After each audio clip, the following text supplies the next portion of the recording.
My parents finally separated. If you've seen episode 1, you know that's a good thing.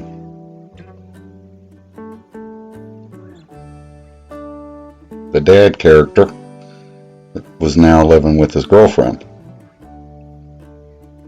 My mom had a surprise call from an old boyfriend from high school. Let's call him John. One night, while on the phone with John, the phone line went dead.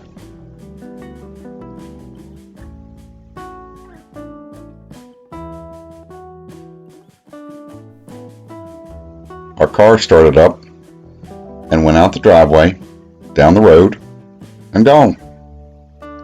Followed by a Volkswagen. The dad character's girlfriend happened to have a Volkswagen.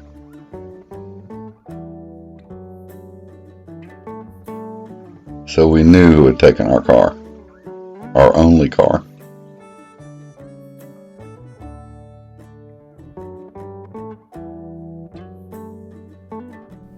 With a friend from school, I went to get our car when the dad character wasn't home. The car had been fixed not to start.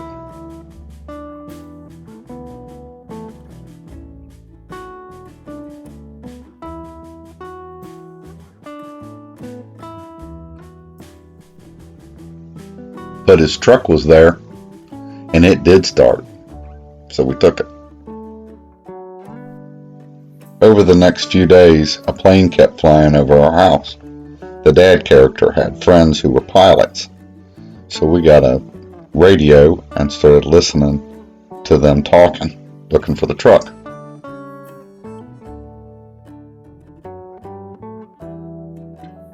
They also talk about the dad character's lawyer, the most expensive lawyer in town.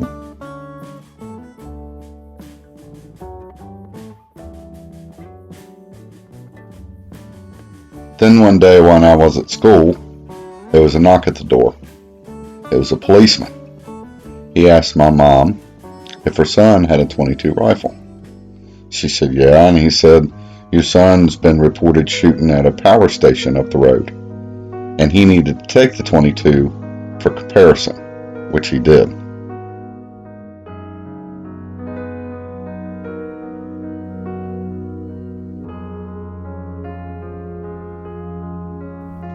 "10 minutes after he left, the phone rings.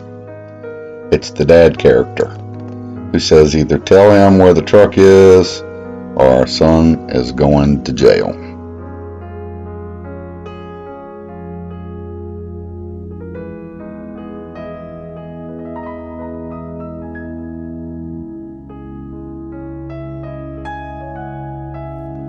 So she told him where the truck was.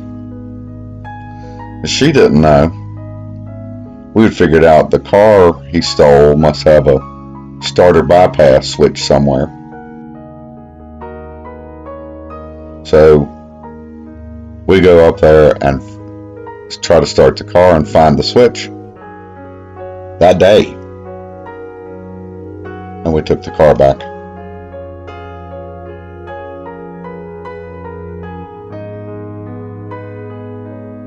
Soon after all this, the dad character comes to our house while I was at school and took all of our valuables and weapons and beat my mom.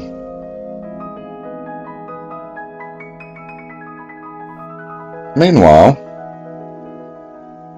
John, who happens to live in the same town as my mom's brother, my uncle, we're going to call him Stinker.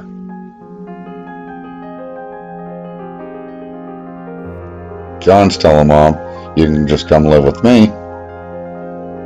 And Stinker is offering to help us move. So we move.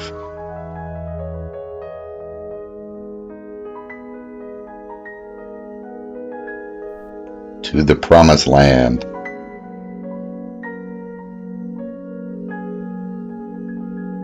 As soon as we get there, John says, well, you can't stay with me. So we have to stay with Stinker for a few months. until my mom can find a job and get us a place to live.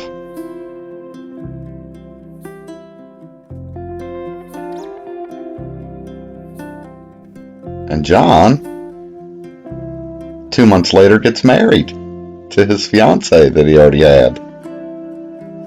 And who was best man? My mom's brother Stinker. And in the meantime, the dad goes to court, alleging desertion, spousal abuse, and the judge grants custody of me to him. Mom receives a letter from the dad with some papers. It says sign the taxes so he can claim me on his taxes, and sign over the house, and he'll drop custody. So she signed.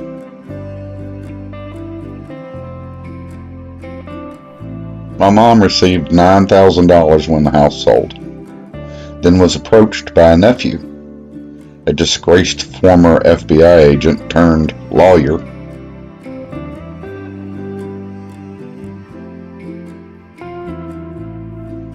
and he has a sad song begging for money, and she gives him $5,000. And what did the dad, the pilots, the lawyer, the judge, the nephew, John, the cops, and Stinker all have in common? They were Masons.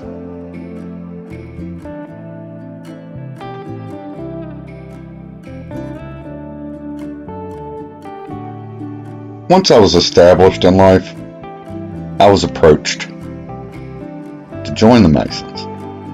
Twice. I declined. I was intrigued, and I investigated the Brotherhood of the Masons.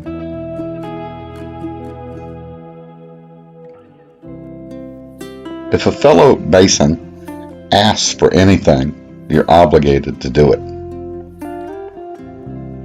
Forsaking blood for the Brotherhood.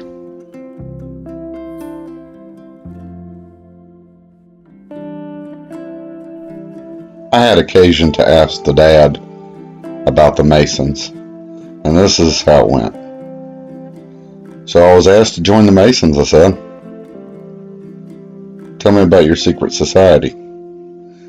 Without a pause, he says, it's not a secret society, you know it exists. It's a society with secrets.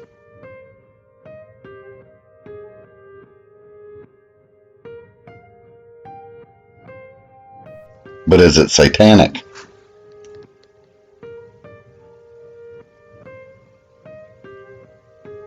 And again, without a pause, he says, you should join. The Brotherhood can get you anything you want in this life.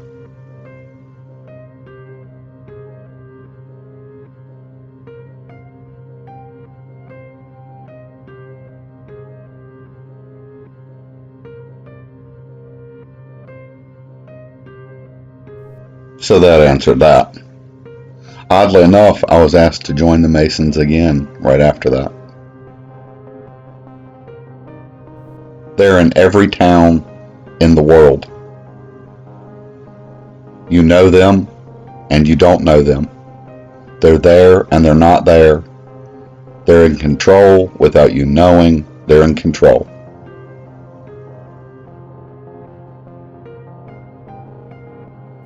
And who does that remind you of?